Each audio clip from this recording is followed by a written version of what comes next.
안녕하세요. 저는 40대 남자입니다. 지금은 시골에서 농사를 지으며 살고 있습니다. 제가 젊은 농부이다 보니 동네에 사시는 어르신들도 많이 모시면서 살고 있고, 동네 어른들이 저를 많이 의지하시는 것도 사실입니다. 저희 동네에서는 제가 가장 나이가 어려서 벌써 이장을 10년 넘게 하고 있습니다. 제가 어릴 때부터 쭉 이곳에 살아서 그런지 사실 어르신들 돕는 걸 봉사라고 생각하지 않고 그냥 제 일상 중에 하나라고 생각하는데, 어릴 땐 한 동네에 살다가 서울로 나간 친구들이 고향에 돌아올 때면 야, 너는 언제까지 여기서 이러고 살 거냐? 좀 밖으로 나와. 네가 맨날 시골 촌구석에만 처박혀 있으니까 여자도 못 만나고 결혼도 못 하는 거잖아. 농사? 좋지. 뭐 농사 안 하면 우리 같은 사람들이 쌀을 어떻게 사 먹고 채소들을 어떻게 먹겠어. 근데 뭐 대한민국 농사는 네가 다 지어? 왜 이렇게 바쁜 거야? 대충대충 하자 좀. 너 365일 내내 이러지? 농번기 때는 바쁘다고 모임 한 번 안 나오고, 농한기 때는 또 어른들 집도 고쳐주고, 농기계도 고쳐주느라고 농번기 때보다 더 바쁘다는데. 진짜 그래? 야, 진짜 효자다, 효자야. 근데 너를 위해서라면 그렇게 살면 안 돼, 임마. 너도 결혼하고 얼른 애 낳아서 가정 꾸려야지. 하면서 저를 걱정해주곤 했습니다. 이 모든 얘기들은 친구들이 저를 걱정해서 하는 말이라는 거 너무 잘 알고 있습니다. 하지만 어디 인연을 만드는 게 쉽나요? 솔직히 요즘 젊은 사람들 전부 대기업인 사업하는 남자들 좋아하고, 직장 보고 집안 보는데 농사 짓는다고 하면 소개팅은커녕 선자리도 잘 안 들어오는 게 현실입니다. 심지어 저는 부모님이 벌어놓은 것도 없이 사고로 먼저 세상을 떠나셔서 남은 재산도 별로 없고, 제가 갖고 있는 거라곤 농사 짓는 논 몇마지기랑 제가 지금 살고 있는 집 한 채가 전부니까요. 솔직히 제가 여자라도 저 같은 사람이라면 연애도 결혼도 고민되는 게 사실입니다. 그래서 제가 지금까지 혼자인가 봅니다. 하지만 제게도 사랑이라는 것이 아예 없던 건 아닙니다. 물론 이런 경우는 굉장히 흔한 경우는 아닙니다만, 시골에 사는 사람 중에, 그리고 농사를 짓는 노총각들 중에 연애 한 번 안 해보고 여자 손 한 번 못 잡아본 수총각들이 진짜로 많습니다. 저희 옆 동네에서는 젊은 이장이 또 한 명 있는데, 그 형님은 나이가 50이 넘었는데도 진짜로 연애를 한 번도 못 해봤다고 하더라고요. 결국 국제결혼회사에 가입해서 베트남 처녀와 결혼을 해서 지금은 아들 하나 딸 하나 낳고 정말 행복하게 잘 살고 있습니다만, 나이 50 넘어서까지 여자 한 번 못 사귀어보고 손 한 번 못 잡아보니 처음에는 만난 지 얼마 안 된 여자랑 결혼을 한다는 게 정말 쉽지 않았다고 합니다. 심지어 한국 사람도 아니고 다른 나라 사람이니 말도 안 통하고 얼마나 답답했겠습니까? 문화가 달라도 너무 다르고 나이 차이도 너무 많이 나서 처음엔 회사에 돈을 주고 여자랑 결혼을 하는 게 솔직히 정상적인 거라는 생각이 들진 않아서 마음에 걸리는 게 한두 가지가 아니었다고 하더라고요. 하지만 결혼 생활을 10년 넘게 하고 나니까 결혼 생활이 너무 좋았는지, 야, 민호가, 너도 웬만하면 여자 만나서 결혼해. 넌 나보다 젊잖아. 충분히 만날 수 있어. 내가 살아보니까 한국 사람, 베트남 사람 다 똑같더라. 여자는 그냥 자기 사랑해주는 사람이면 그걸로 충분하대. 우리 와이프가 그러더라. 남자 돈 보고 재산 보고 외모 보는 여자 중에 괜찮은 사람 없다고. 근데 그 말이 맞는 것 같아. 진짜 여자들은 다른 거 다 필요 없고 자기만 사랑해주는 남자면 평생을 바칠 수 있대. 그러니까 너도 너무 재지 말고 이제 결혼해. 하면서 제게 명함을 하나 건네주더라고요. 그 명함 속에는 영업부장이라는 직함이 적혀 있었고, 회사명을 보니 함께 형이 형수를 만났던 국제결혼 업체더라고요. 제가 결혼이 무지 급했다면 형처럼 그렇게 했겠지만, 아직 저는 형님만큼 급하지도 않고 당장 여자를 사귀고 싶지 않은 걸 보면 지난 사랑에 대한 미련이 남은 건지 아니면 결혼 생각이 없는 건지 사실 아직도 제 마음을 잘 모르겠습니다. 그래서 이제 자꾸 옛날 일만 생각나고 다시 제게도 사랑이 찾아올 것만 같고 말도 안 되는 꿈을 꾸고 있네요. 실은 제가 정말 사랑했던 여자가 있습니다. 그 여자를 만난 것도 정말 운명적이었습니다. 마치 드라마나 영화 속에서 보는 장면처럼 세상에 저희 말고는 이런 만남을 가진 사람은 아마 없을 거라 생각합니다. 그녀를 처음 만난 건 8년 전이었습니다. 저는 그 당시 30대였고, 지금처럼 부지런하지도 않고, 친구들과 노는 걸 좋아하고, 그 당시엔 부모님도 살아계셨던 터라, 저 대신 부모님이 전부 일을 하던 시절이었습니다. 30대였지만 저는 직장도 없고, 대학도 안 나오고, 그저 정말 성인이 되고 나서부터 부모님 집에서 얹혀 살며, 밥만 축내는 기생충 같은 놈이었죠. 제가 얼마나 기생충 같은 놈이었냐면, 아니, 점심 다 돼서 일어나서 엄마가 해주는 밥을 먹고 스마트폰 좀 보다가 심심하다 싶으면 시내 나가서 여기저기 좀 돌아다니면서 참견질도 하고, 장기 드는 아저씨들이나 고스톱 치는 이모들 옆에서 돈 좀 따고, 오후쯤 되면 집에 들어와서 낮잠 한번 자고, 저녁을 대충 먹고 나가서 친구들이랑 술 한잔하고, 제가 자주 가는 술집에 외상을 달아놓고 집으로 돌아와서 또 새벽까지 스마트폰을 보다가 자는 한심한 놈이었습니다. 거기다가 한 달에 한 번 정도는 아버지 차를 끌고 친구들이 많이 있는 용인 쪽으로 가서 거기서 술 한잔 마시고 1박 2일 동안 친구들과 놀다가 들어오는 게 여행을 하는 느낌도 나고, 스트레스도 해소되는 것 같아서 항상 친구들을 만나러 가곤 했죠. 친구들 사이에 30이 넘어서도 백수인 놈은 저밖에 없었는데, 제가 차를 끌고 멀리 가다 보니까 친구들이 항상 술값을 내주기도 했고, 부모님은 아들이 저 하나밖에 없으니 항상 제게 돈 10,000원씩이라도 쥐어주시면서, 어디 가서 밥 얻어먹고 다니지 마라. 그래도 돈이 있어야 남한테 베풀기도 하고 욕도 안 먹는 거여. 돈 없다고 거지처럼 궁상 떨지 말고 국밥이라도 한 그릇 사 먹고 다녀. 하면서 항상 제게 돈을 챙겨주곤 하셨습니다. 참 지금 생각해도 한심한 놈이었네요. 지금은 철이 많이 들어서 농사도 짓고 동네 어른들도 모시고 사는데, 부모님이 살아계셨을 때 그렇게 했다면 참 좋았을 것을. 지난 날을 생각하면 참 후회가 막심합니다. 그날도 저는 부모님이 주신 10만 원을 받아 친구들을 만나러 용인에 놀러 나간 날이었습니다. 이틀 전에 용인에 사는 친구에게 전화가 와서는, 야, 이번 주에 나 월급 받았으니까 우리 나이트나 가자.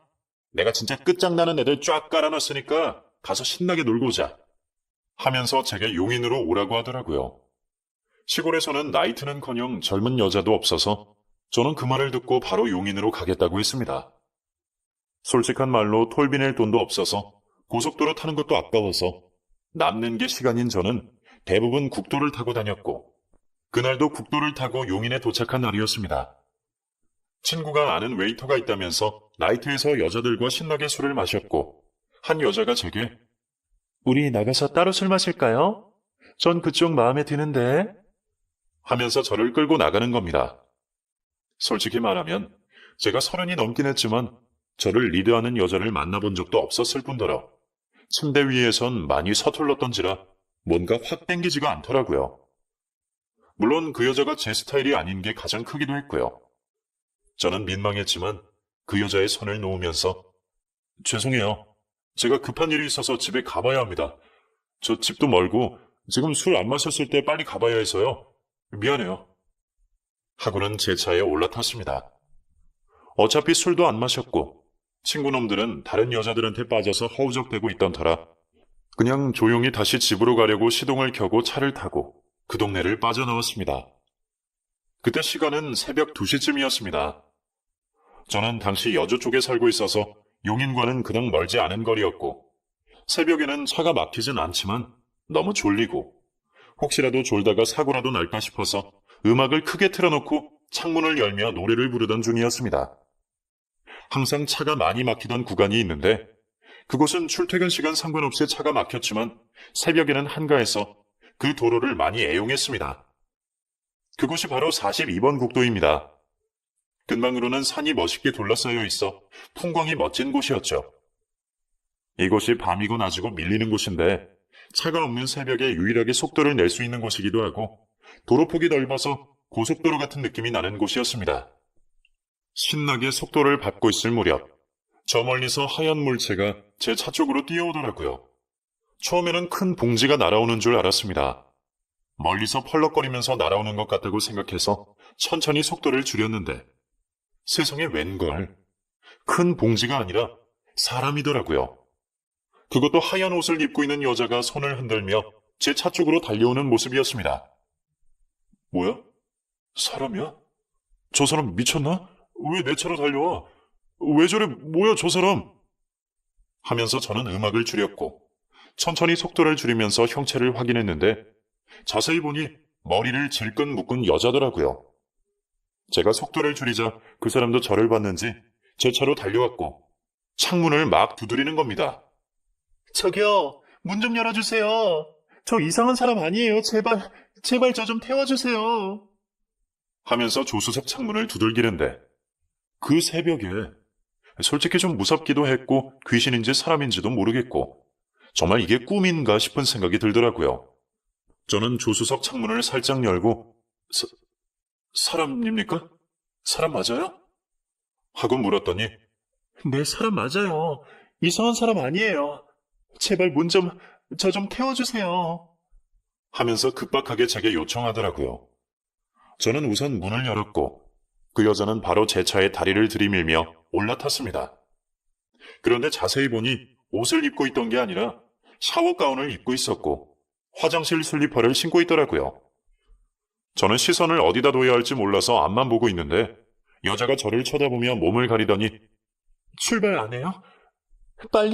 빨리 출발 좀 해요. 쳐다보지 말고. 하고 핸들을 툭툭 치더라고요. 아, 네네, 우선 출발할게요. 라고 얼떨결에 대답하고 악셀을 밟았습니다. 여자는 숨을 크게 들이쉬면서 호흡을 가다듬고 있던 그때 제가 먼저 말을 걸었습니다. 근데 저 어디로 가야 하나요? 지금 새벽이고 옷차림이 좀 그래서 대충 어디로 가야 하는지 알려주시면 제가 바래다 드릴게요. 아, 그냥 그쪽 가는 길 따라갈게요. 근방에서 내려주세요. 그 다음부터는 제가 알아서 할게요. 근데 어디 사세요? 그 근처에 제가 갈 만한 곳 혹시 있을까요? 찜질방이나 목욕탕이나 아니면 모텔은 안 될 것 같아요. 좀 사람이 없고 저 혼자 있을 만한 그런 곳이 있을까요? 하면서 오히려 제게 되묻더라고요. 저도 이 동네에 오래 살았는데 그런 곳은 없는데. 저희 동네는 시골이라 찜질방도 없고 목욕탕도 없어요. 사람 없는 곳이면 저희 집 근처에 마을회관 있는데 거기서라도 주무실래요? 하루 정도는 그쪽에 자고 간다고 해서 아무도 뭐라고 안 할 겁니다. 지금 저도 여기 지리를 하나도 모르고 어디에 뭐가 있는지도 모르니까 우선 저희 동네로 갈게요. 이상한 생각하지 마시고 제가 지금 갑자기 졸음이 쏟아져서 이러다가 졸음운전할 것 같거든요. 우선 속도 좀 밟겠습니다. 라며 가장 익숙한 저희 동네로 우선 그 여자를 데리고 갔습니다. 솔직히 가는 동안 별별 생각이 다 들었습니다. 내가 이 여자를 왜 내 차에 태웠지? 그냥 모르는 척 갈 걸 그랬나? 그래도 그렇지 사람이 옷도 안 입고 도와달라는데 어떻게 외면하지? 정말 머릿속이 복잡해서 졸음은커녕 벌써 몇 년째 왕복으로 오가는 길인데도 방향이 헷갈려서 몇 번이나 왔던 길을 되돌아서 가곤 했습니다. 제가 같은 길을 빙빙 돌아서 그런 건지 아니면 새벽 시간이라 졸려서 그런 건지 모르겠지만 계속 몸을 가리면서 움츠려 있던 여자는 어느샌가 조용해졌고 슬쩍 보니 잠이 들었더라고요. 신기했습니다. 도대체 어디서 뭘 하는 여자이길래 이렇게 무방비하게 제 앞에서 잠을 자는 건지, 왜 이런 꼴로 그 새벽에 제게 도움을 요청했는지, 이름은 뭔지, 어디 사는 건지 아무것도 묻지 못했는데 잠이 든 그녀를 보니 안쓰럽기도 하고 이렇게 만난 것도 인연인데 제가 도울 수 있는 건 도와야겠다는 생각이 들었습니다. 그렇게 저는 마을회관 앞에서 차를 세워놓고 그녀가 깨기를 기다렸습니다. 그런데 아무리 기다려도 깨지를 않아서 저도 잠깐 눈을 붙인다는 게 누군가 제 창문을 똑똑하고 두드리는 소리에 깜짝 놀라서 잠이 깨고 말았죠. 옆에 있던 그녀도 그 소리를 듣고는 뭐예요? 누구예요? 하면서 제게 묻더라고요. 제 창문을 두드린 사람은 다름 아닌 저희 아버지였습니다. 왜 잠을 집에서 안 자고 웬 아가씨랑 차에서 자고 있어? 밤에는 들어온다더니 차에서 잔 거야? 안녕하세요. 우리 아들이랑 뭔 사이예요? 옷을 안 입고 왜 저렇게 다 훌렁 벗고 있대? 하면서 그녀를 보고 얘기하더라고요. 저는 차에서 내려서 아버지 그게 제가 다 설명할게요. 어떻게 된 거냐면 하고 얘기를 꺼내려는데 그 여자가 차에서 내려서는 저 이 사람 여자친구예요. 우리 꽤 오래 만났어요. 같이 있다가 제가 급한 일이 생겨서 옷을 못 챙겨가지고 나왔지 뭐예요? 깜짝 놀라셨죠? 어른들 만나는 건데. 제가 이렇게 있으면 안 되는데. 자기야, 뭐해? 나 옷 좀 갖다 줘. 어머님 거라도 상관없으니까 좀 입을 만한 거 얼른 가져다 줘. 하면서 저를 재촉하더라고요. 그래, 알겠어. 하고 저는 우선 집으로 갔고, 그 사람은 제 차에 올라탔습니다.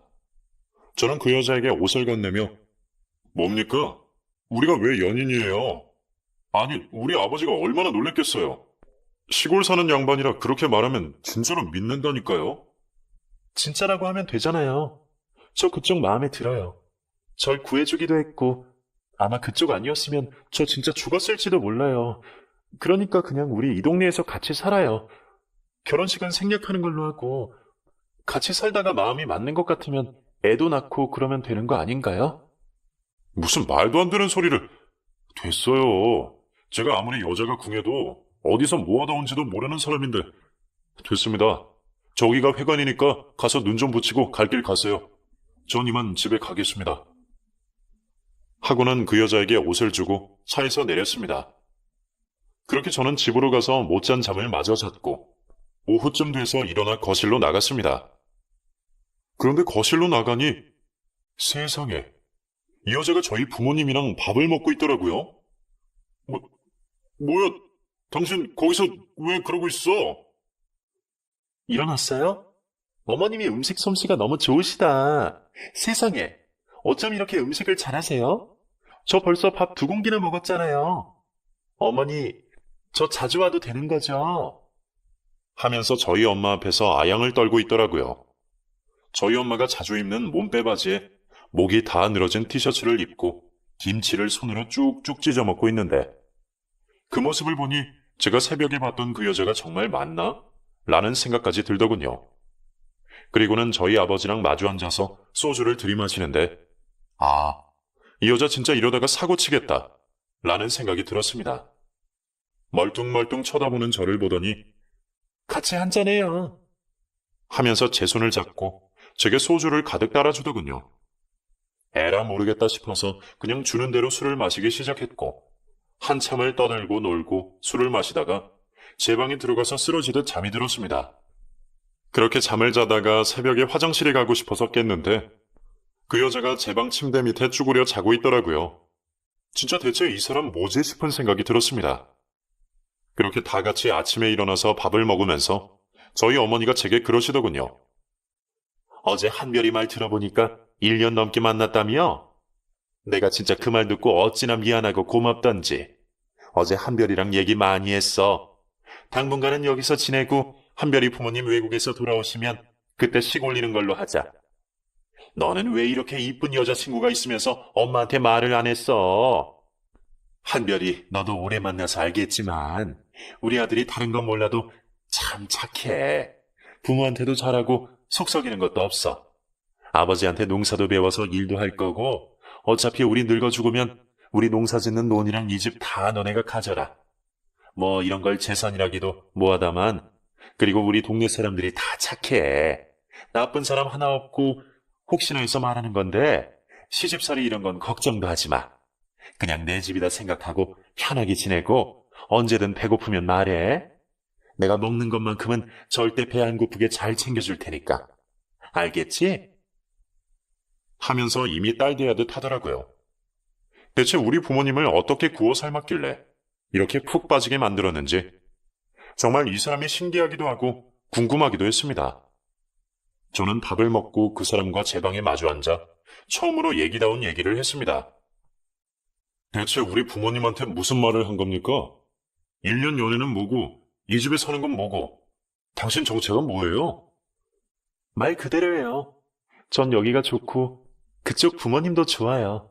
너무 편하고 진짜 내 집 같아요. 그래서 이 집에 살고 싶어졌어요. 물론 우리가 처음 만난 사이지만 연인 사이라고 한 건 너무 미안한데 솔직히 그쪽 같은 남자가 저 같은 여자 만나는 거 쉽지 않은 거 본인이 제일 잘 알죠? 이 촌구석에 살면서 저같이 젊고 예쁜 여자가 올 일이 없잖아요. 거기다 저는 어른들한테도 잘하고 애교도 많고 이미 부모님은 저한테 푹 빠지셨고 우리 둘 다 손해보는 장사는 아닌 것 같은데 그냥 받아들이고 우리가 마음만 잘 맞으면 같이 한번 살아봐요. 전 먹여주고 재워주기만 하면 바라는 거 없어요. 라며 처음으로 똑 부러지게 말하더라고요. 그렇게 얘기를 나누면서 알게 된 건 그녀의 나이는 30살, 부모님은 어릴 때 돌아가셨다고 했고 회사를 다니다가 최근에 그만뒀다는 사실을 알게 됐습니다. 하지만 가장 궁금한 건 따로 있었습니다. 그럼 그날 새벽에 대체 왜 샤워 가운만 입고 국도에서 갑자기 뛰어나온 거예요? 무슨 일이 있던 건지 그건 알아야겠어요. 남자 문제입니까? 아니면 혹시 꽃뱀 이런 건 아니죠? 라며 조심스럽게 그녀에게 물었더니 갑자기 배꼽을 잡고 웃더라고요. 뭐라고요? 뭐? 참나 진짜. 저기요, 저 그런 거 아니고요. 그날 갑자기 새벽에 도망친 건 말하자면 너무 길어요. 근데 저 정말 이상한 사람 아니고 믿을 만한 신원 보장된 사람이니까 그냥 사람 하나 살리는 셈 치고 몇 달만 지내게 해주세요. 제가 할 수 있는 건 여기서 다 할게요. 부모님도 모시고 아까 보니까 동네 분들이랑도 친하던데 동네 사람들한테도 잘할게요. 그러니까 그냥 여자친구라고만 해주세요. 결혼하자고 안 할게요. 언제든지 그쪽이 마음에 드는 사람이 있으면 여자친구 사귀어도 돼요. 계약. 그래, 계약연애 이런 거라고 해두죠. 하면서 무슨 드라마에서나 보는 얘기를 하는 겁니다. 그런데 이상하게도 제 마음이 자꾸 그녀가 하자는 대로 향하고 있었습니다. 솔직히 말해서 이 시골에서 저 정도로 어리고 예쁘고 심지어 저희 부모님에게까지 잘하는 사람을 만난다는 건 정말 힘든 일이었습니다. 이전에도 연애를 했었지만 결혼까지 이어지지 않았던 건 제가 직업도 없거니와 부모님 밑에서 살고 있고 심지어 저희 집이 너무 깡촌이라 평생 농사를 지어야 한다는 부담감에 헤어진 적도 몇 번 있었거든요. 그 당시엔 부모님이 살아계셨지만 다른 친구들은 다 손주를 데리고 시골로 오는데 저희 부모님만 명절에 저랑 셋이 앉아 밥을 먹고 있는 모습이 처량하기도 했고 그냥 여러모로 효도하는 셈 치고 그녀의 말을 따르기로 했죠.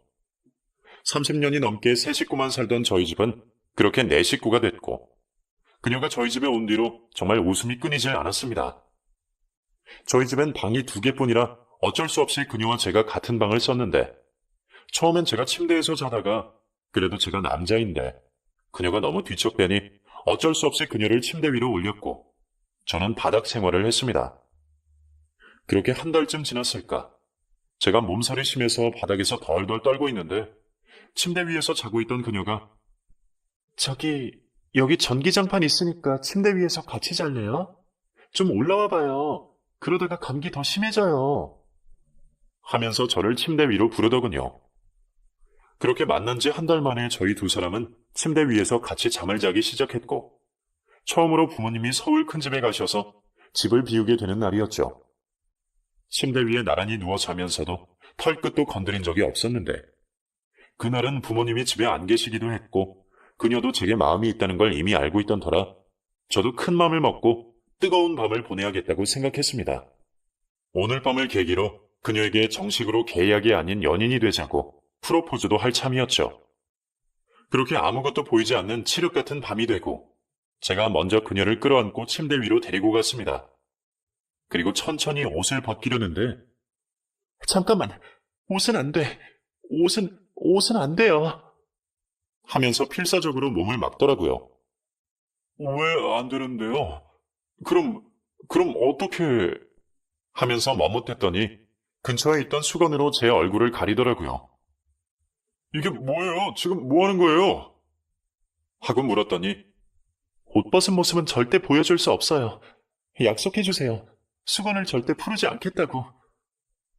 하면서 저를 침대 위로 끌었죠.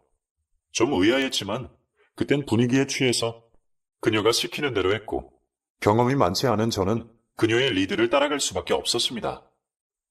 그렇게 저희 두 사람이 더 가까워질 무렵 저는 그녀를 얻는 대신 너무나 큰 것을 잃었습니다. 바로 저희 부모님께서 서울 큰 집에 다녀오시던 그날 교통사고로 세상을 떠나시게 된 거죠.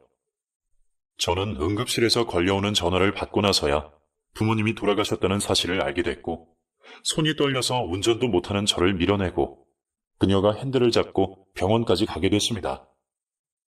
젊은 나이에 사고로 세상을 떠났을 거란 생각은 정말 해본 적도 없는데 이렇게 갑작스레 두 분이 떠나버리시니 멀쩡하던 생리가 빠져버린 것처럼 고통스럽고 힘든 시간들을 보냈습니다.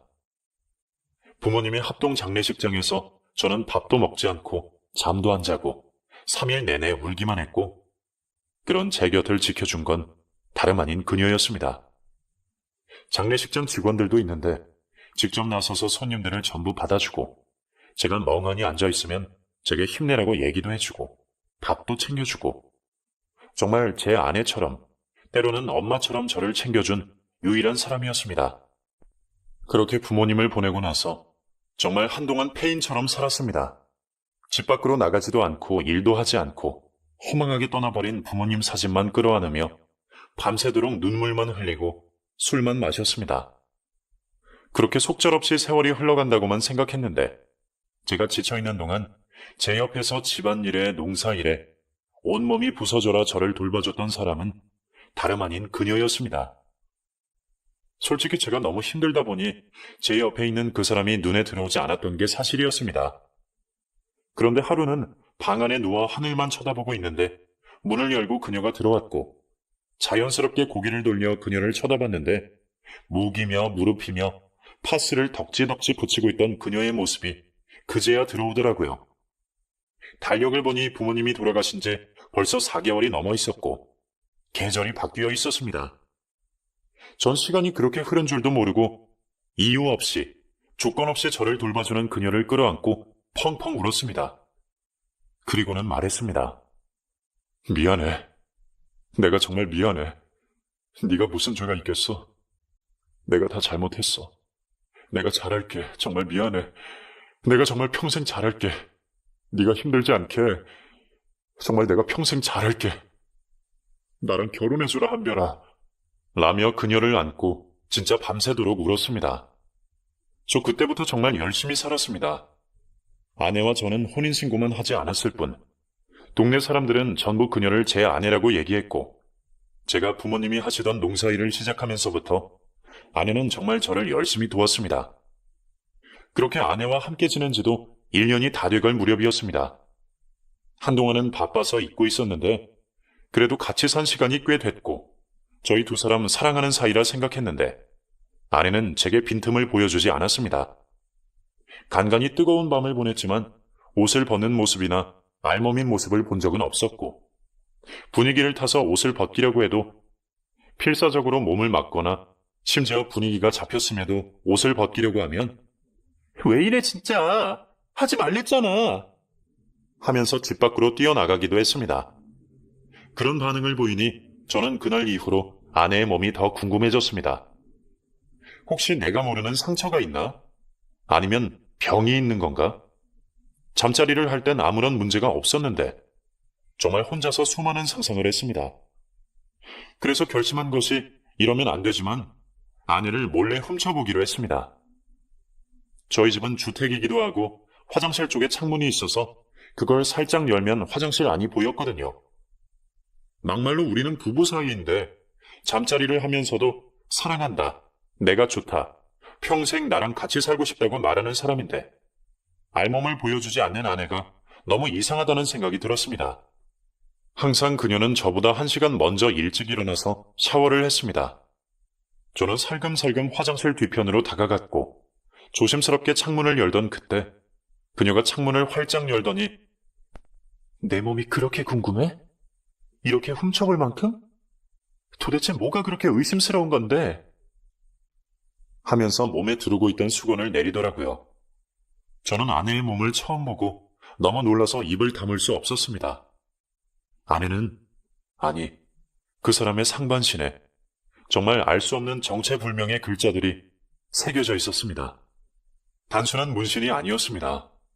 이런 표현이 맞는지 모르겠지만 몇몇은 문신, 그리고 몇몇은 인두로 몸을 지진 것처럼 흉터를 남겨놨는데 그 흉터가 사람 이름을 한자로 적어놓은 듯한 그런 모습이었습니다. 여보, 당신 몸이 왜 이래? 당신 몸이 괜찮은 거야? 정말 당신 괜찮은 거야? 하면서 저는 창문 너머 그 사람의 몸을 쳐다봤고 그녀는 아무런 표정 변화도 없이 저를 똑바로 쳐다보면서 이제 됐어? 속이 시원해? 네가 그렇게 원하던 내 몸을 보니까 궁금증이 풀려? 하면서 창문을 쾅 닫아버리더라고요. 저도 그때 제가 왜 그랬는지 모르겠지만 저는 그녀의 몸을 보고 난 뒤 너무 겁이 나서 저도 모르게 집에서 최대한 멀리 달아났습니다. 그녀가 따라올 수 없게 최대한 빠른 속도로 뛰고 또 뛰어서 시내를 지나 친구가 사는 집까지 달려와서는 숨을 헉헉대면서 우리 집사람 안 오겠지? 와도 문 열어주지 마. 절대 문 열어주지 마. 나 없다고 해. 무조건 모르는 척해. 하면서 숨을 골랐습니다. 그렇게 그 집에서 3일 정도 시간을 보내고 또 다른 친구 녀석 집으로 가서 3일 동안 시간을 보내고 그렇게 2주 정도를 밖에서 지냈습니다. 아내는 제게 지속적으로 전화를 걸었지만 문자는 보내지 않았습니다. 아마 지금 생각해보면 문자로 자신의 정체를 밝히고 싶지 않기도 하고 기록 같은 걸 남기고 싶지 않았던 것 같습니다. 그렇게 제가 2주 정도를 지내다가 집안에 있는 통장이랑 금괴 같은 것들이 생각나서 친구에게 부탁을 해서 저희 집을 확인해달라고 했더니 아내가 며칠째 집을 비우고 없다는 얘기를 듣기도 했습니다. 혹시나 새벽이나 밤에 집을 찾아가면 제가 무슨 봉변을 당할지도 모른다는 생각에 사람들이 동네를 많이 걸어다니는 점심시간 때쯤 집을 찾았고 친구 말처럼 집 대문이 활짝 열려있고 집 안에는 아무도 없더라고요. 그리고 역시나 예상했던 대로 아내는 제 하나 있던 캐리어에 자신의 몇 안 되는 화장품과 옷을 챙겨가지고 집을 나간 듯 했습니다. 그렇게 저는 아내의 흔적을 하나하나 찾기 시작했는데 이 사람 제 생각과는 정말 다른 이해 못할 짓들을 해놓고 갔더군요. 냉장고에는 새로 만들어 놓은 반찬들이 가득하고 그릇도 전부 정리돼 있고 바닥이며 침대며 머리카락 하나 보이지 않고 심지어 이불 빨래까지 전부 해놓고 나갔더라고요. 거기다가 창고며 마당, 화장실까지 전부 뽀득뽀득 소리가 날 정도로 깨끗하게 청소를 해놓고 간 걸 보고 아, 이 사람이 정말 떠났구나. 이 사람이 정말 가버렸구나. 라는 생각이 들었습니다. 그렇게 거실에 철푸덕 앉아서 TV를 켰는데 리모컨을 들자 종이 하나가 툭 하고 떨어지더라고요. 그 쪽지는 다름 아닌 아내가 써놓고 나간 편지였습니다. 많이 놀랬지? 당신한테만큼은 정말 좋은 사람이 되고 싶었는데 어쩔 수 없이 당신도 나를 받아들일 수 없는 남자구나 라는 생각이 들었어. 여보, 당신도 날 많이 궁금해했었지. 당신을 처음 만났던 그날 새벽 도대체 내게 무슨 일이 있던 건지. 어차피 평생 당신을 볼 일이 없을 것 같으니 편하게 말할게. 나도 그동안 당신을 속인 것 같아 마음이 불편했거든. 사실 나 당신이 생각하는 것처럼 그렇게 좋은 사람 아니야. 어린 시절 양부모에게 입양돼서 가정폭력으로 집을 나왔고 길거리를 떠돌다가 17살에 룸살롱에서 처음 일을 하게 됐어. 그곳에서 온갖 잡일도 하고 술도 마시고 불법적으로 돈도 벌면서 10년을 넘게 살았어. 그런데 나 거길 빠져나올 수가 없었어. 날 받아주는 사람도 없고 갈 곳도 없었거든. 하지만 자신할 수 있는 건 다른 사람들처럼 몸을 굴리며 살진 않았어. 그런데 그 대가는 너무 참혹했어.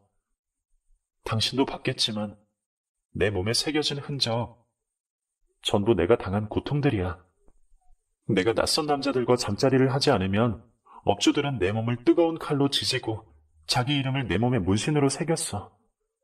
그렇게 고통스러워하는 날 보면서 그 사람들은 즐거워했고 난 그 생활이 너무 힘들었어.